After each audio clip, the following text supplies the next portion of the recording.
7월 7일 화요일 규일3 하나님께 부르짖어 받은 은혜 열왕기하 4장 1절에서 6절까지입니다. 예언자의 무리에 속한 한 사람의 아내가 엘리사에게 와서 말했습니다. 선생님의 종인 내 남편이 죽었습니다. 선생님이 아시듯이 내 남편은 여호와를 잘 섬기던 사람이었습니다.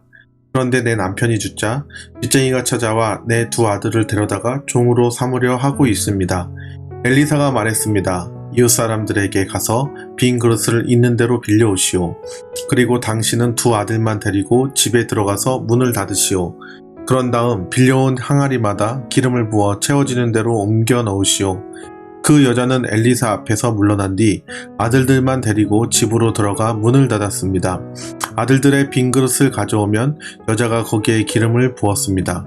그릇마다 기름이 가득 차게 되자 여자가 아들에게 말했습니다. 다른 그릇을 가져오너라.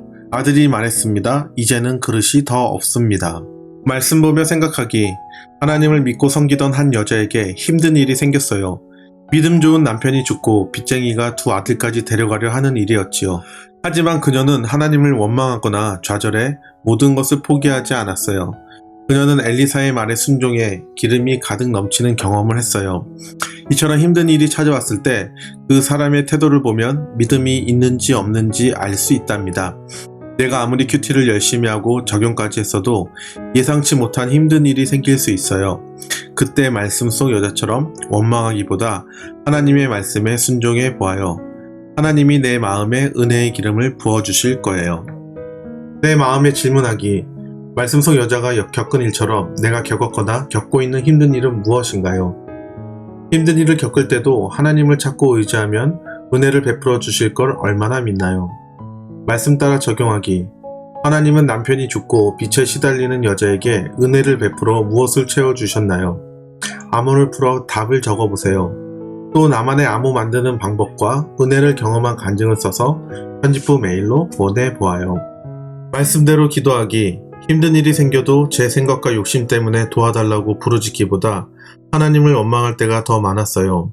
믿음 없는 저를 용서해 주세요. 은혜를 베푸셔서 제 안에 믿음과 평안을 부어주세요. 보석 간증입니다. 돈 모으기보다 중요한 순종. 강연 황규민. 저는 축구선수가 되는 게 꿈이에요. 얼마 전 제가 사는 지역에서 활동하는 축구선수에게 칭찬받은 일이 있었어요. 저는 그 후로 유명 축구클럽에 들어가려고 돈을 모았지요. 하지만 돈을 계속 아끼다 보니 군것질하는 돈은 물론 헌금하는 돈까지 아깝다는 생각이 들었어요.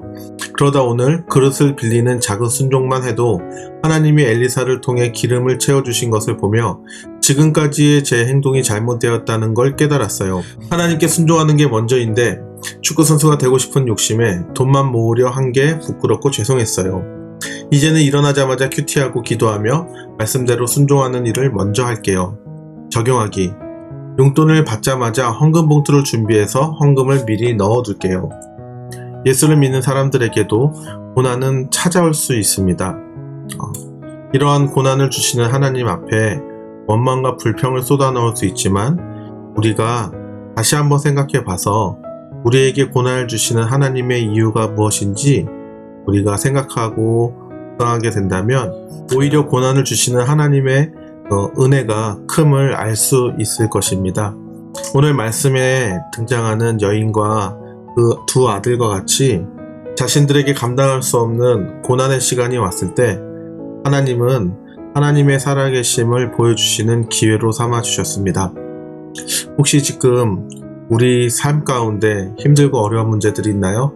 내가 감당할 수 없는 그 이상의 고난과 아픔이 있나요? 하나님의 말씀과 하나님과 교제하는 기도의 시간을 통해 나에게 고난을 주시는 이유와 하나님의 살아계심을 굳건히 믿고 하나님이 베풀어 주시는 기적의 은혜를 통해 이 모든 어려움들을 극복하시고 하나님을 믿는 믿음이 더욱더 굳건해지시는 우리들 되어지기를 간절히 소망합니다.